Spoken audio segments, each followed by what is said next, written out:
Brought to you by Agilus Diagnostics.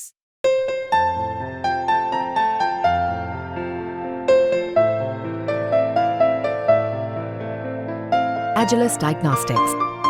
मेरा कहना ये है, ये बिल्कुल सच है। वो हमारी बड़ी है और मैं तो उनसे आशीर्वाद का अभिलाषी हूँ। वो हमारे महान पुरुषों में आती है। मैं तो चाहता हूँ कि वो आराम करे और उनका बाकी काम वो हमें भी सिखाए और उनके नेतृत्व में हम लोग इस काम को आगे बढ़ाएं। मैं तो चाहता हूँ। मायावती की बसपा, जिनके समर्थकों के बारे में कहा जाता है कि वो मायावती के साथ ही रहते हैं, चाहे कोई भी बड़ा नेता उनसे वोट मांग ले, लेकिन वो मायावती को ही अपना नेता मानते हैं और मानते रहेंगे। कई पुराने समर्थकों को तो वोट देते वक्त ये भी नहीं पता होता कि प्रत्याशी कौन है। वो बस हाथी के निशान पर वोट देना जानते हैं। लेकिन पिछले कुछ सालों में एक चेहरा उभरा, वो चेहरा जिसे मायावती के समर्थकों ने भी पसंद किया, वो चेहरा जिसे लेकर ये कहा जाने लगा कि लोग अब काफी हद तक उन्हें मायावती के विकल्प के तौर पर देखने लगे। और वो चेहरा है भीम आर्मी चीफ चंद्रशेखर आजाद का। कहा जाने लगा कि आने वाले समय में मायावती के साथ चंद्रशेखर को आना चाहिए। चंद्रशेखर ने भी मायावती को हमेशा अपना नेता ही बताया, लेकिन यूपी तक ने पूछा एक सवाल जनता का। उस इच्छा को चंद्रशेखर आजाद के सामने रखा, जो वो लगातार यूपी तक के लाइव में कमेंट करके मांग उठाते रहे। जब चंद्रशेखर आजाद यूपी तक के न्यूज रूम आए तो हमने उठाई जनता की आवाज और खुलकर पूछा चंद्रशेखर से कि क्या आने वाले समय में चंद्रशेखर आजाद बसपा से, मायावती से, बसपा के आने वाले कल आकाश आनंद से गठबंधन कर सकते हैं? क्या आ सकते हैं चंद्रशेखर और मायावती एक साथ?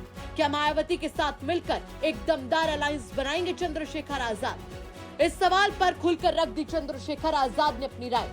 सुनिए इस सवाल के जवाब में क्या बोले चंद्रशेखर। जी, मेरा सवाल ये था कि देखिए, अब तक जो हमने सवाल किए न्यूज रूम के सवाल से हम जनता की तरफ जाते हैं। जब हम लाइव करते हैं आपको लेकर तो हजारों कमेंट्स एक आते हैं, क्योंकि राजनीति संभावनाओं का खेल है। आपने कहा कभी भी कोई हमेशा के लिए दुश्मन है, दोस्त नहीं रहता है। बार बार लोग कहते हैं कि हम बहन जी को भी नहीं छोड़ना चाहते और चंद्रशेखर भाई के साथ जाना भी चाहते हैं। तो क्या कभी भविष्य में संभावना, क्योंकि देखिए एक बात है, किसी ने नहीं सोचा था कि उत्तर प्रदेश में समाजवादी पार्टी और बसपा साथ आए।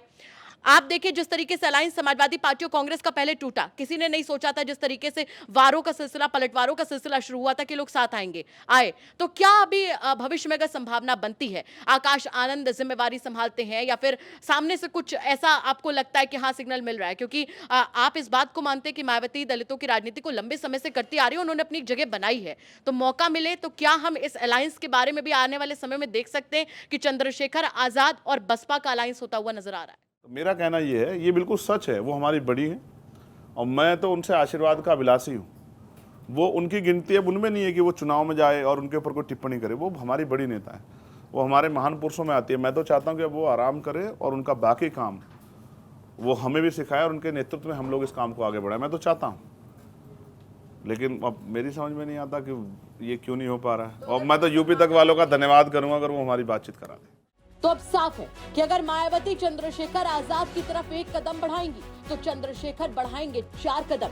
लेकिन सवाल बड़ा है कि क्या आने वाला वक्त देगा उत्तर प्रदेश की राजनीति को एक नया अलायंस, चंद्रशेखर और मायावती का अलायंस? क्योंकि चंद्रशेखर तो इसके लिए पूरी तरीके से तैयार है, लेकिन क्या तैयार है मायावती और क्या तैयार है उनकी बसपा?